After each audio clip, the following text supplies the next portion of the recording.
क्यों क्यों कुटिल नहीं हो सकती? जिसकी माँ की बुद्धि इतनी कुटिल हो तो उसके पुत्र की बुद्धि कुटिल क्यों नहीं हो सकती? यदि उसके हृदय में कपट नहीं होता तो अपने साथ हाथी घोड़े और सेना लेकर नहीं चलता। भैया, भरत आपकी दृष्टि में एक साधु पुरुष हो सकता है, लेकिन राजमत पाने के बाद राज का मत किसी से सहा नहीं जाता।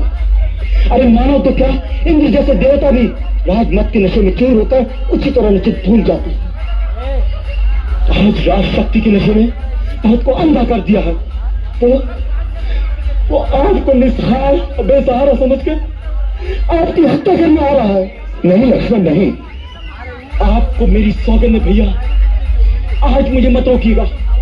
मैं आपके चरणों की शपथ खाता हूं, यदि मैंने क्षत्रिय कुल में जन्म लिया है और मैं सच्चा रघुवंशी हूं, तो आज ये दोनों रणक्षेत्र मेरे हाथों मारे जाएंगे। जिसका एक सिंह हिरणों के झुंड को कुचल लेता है, उसी तरह मैं उसकी चतुरंगनी सेना का नाश कर दूंगा, तभी ये मेरा धनुष धारण करना सार्थक होगा। भैया, यदि आज भगवान शंकर भी उसकी सहायता के लिए आ जाए तो मुझे राम की दुहाई है, मैं भरत को जीता नहीं चाहूंगा।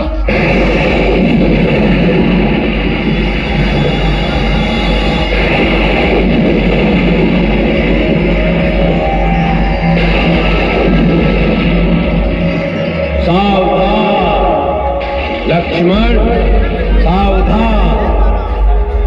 तात प्रताप प्रभाव तुम्हारा, को कह सके को जान निहारा।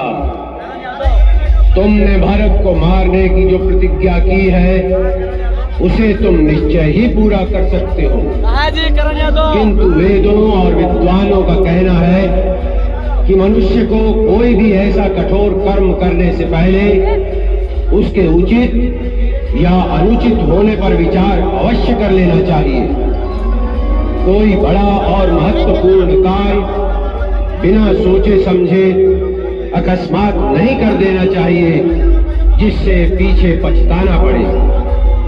इसलिए उचित अथवा अनुचित की बात सोचकर और इसका परिणाम क्या हो सकता है, इसका विचार करके ही युद्ध के लिए धनुष उठाओ, क्योंकि युद्ध में सर्वदा हानि अधिक होती है, लाभ कम होता है।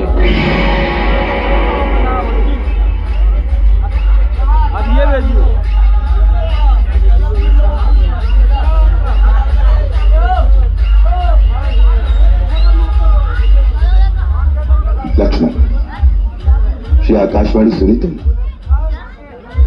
जो उचित और अनुचित का भली भांति विचार किए बिना किसी काम को जल्दी में करते हैं वो पीछे पछताते हैं। मुझे तुम्हारी वीरता पर और तुम्हारे पराक्रम पर किंचित भी संदेह नहीं है। तुम क्रोध के आवेश में भरत को अवश्य मार सकते हो, परंतु जब तुम्हें पता लगेगा कि भरत पर तुम्हारा संदेह मिथ्या था, तो क्या फिर उसे जीवित भी कर सकोगे? परंतु भैया, जो आंखों से दिख रहा है उसे आप संदेह क्यों नहीं? कभी कभी आंखों से देखा हुआ भी सत्य नहीं होता। राजपथ का प्रमाद साधारण मानव को हो सकता है, इंद्र जैसे देवता को भी हो सकता है, परंतु भरत का स्थान देवताओं से भी ऊंचा है।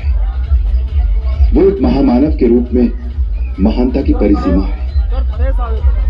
जिस प्रकार खटाई की एक बूंद से क्षीर सागर का दूध नहीं फट सकता, उसी प्रकार अयोध्या तो क्या त्रिलोक का राज्य भी भरत को दे दिया जाए तो भी उसे राजवत नहीं हो सकता। आप कैसे साधु बने में हमने अपने हाथ में आया हुआ राज छोड़ दिया। सारी प्रजा आपके साथ थी, आपका एक संकेत होता तो प्रजा महाराज को आपका राज अभिषेक करने में विवश कर देती, और प्रजा के बल पर मैं अपने पिता का वचन झूठा कर देता। लक्ष्मण, पिता और पुत्र का नाता प्रजा के मतामत से निर्धारित नहीं होता। इसी प्रकार भाई और भाई के बीच फैसले तलवार से नहीं किए जाते। भरत को मारकर जिस राज्य की तुम कल्पना कर रहे हो, तनिक सोचो कि उसका परिणाम क्या होगा। यदि अपने भाई ही न रहे तो राज्य के सुख भोग में क्या आनंद मिलेगा। यदि मेरे सुख में तुम तीनों भाइयों का भाग न हो तो वो सुख मेरे लिए विष के समान है। और यदि तुम्हें राज्य की लालसा है तो मैं तुम्हारी शपथ खाकर कहता हूं लक्ष्मण, मेरे एक संकेत मात्र से भरत राज्य तुम्हें दे देगा। नहीं भैया नहीं, मुझे राज की अभिलाषा नहीं। परंतु यदि भरत के मन में पाप हुआ तो, यदि उसने प्रहार किया तो उसी को प्रहार करने दो। वो हमारा राजा है, हम अपने राजा के सामने शस्त्र नहीं उठाएंगे। भैया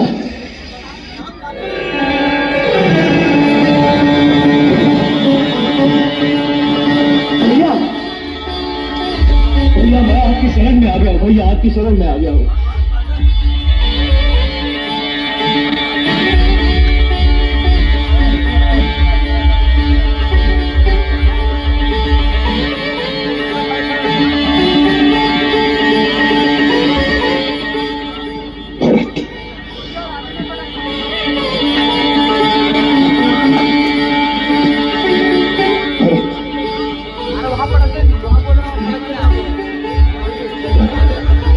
बड़े भाई,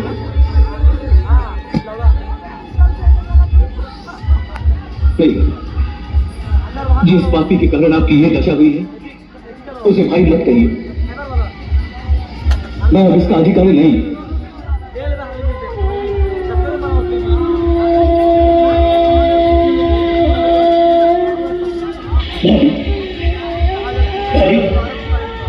भाभी मुझे क्षमा कर दीजिए भाभी।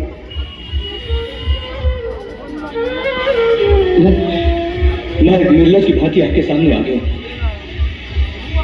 आप सबकी ये दशा देखने से पहले तो अच्छा होता कि मुझे मृत्यु आ जाती। नहीं देवर जी, ऐसा न कहिए।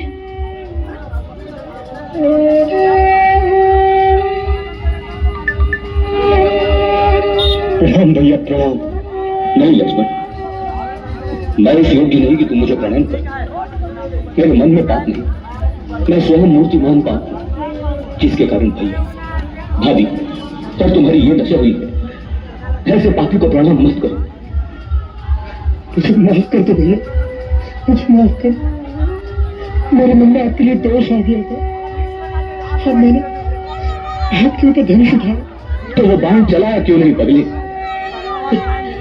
वो बाण चला देते तो मेरा बहुत बड़ा उपकार करते।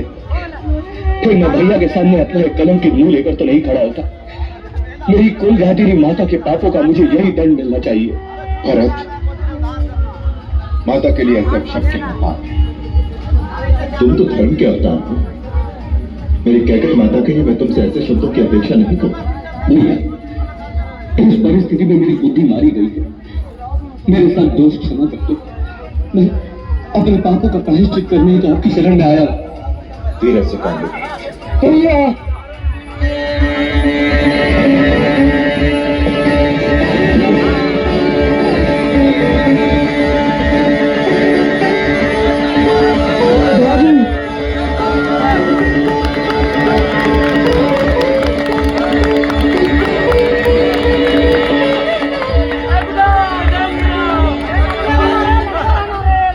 मंगल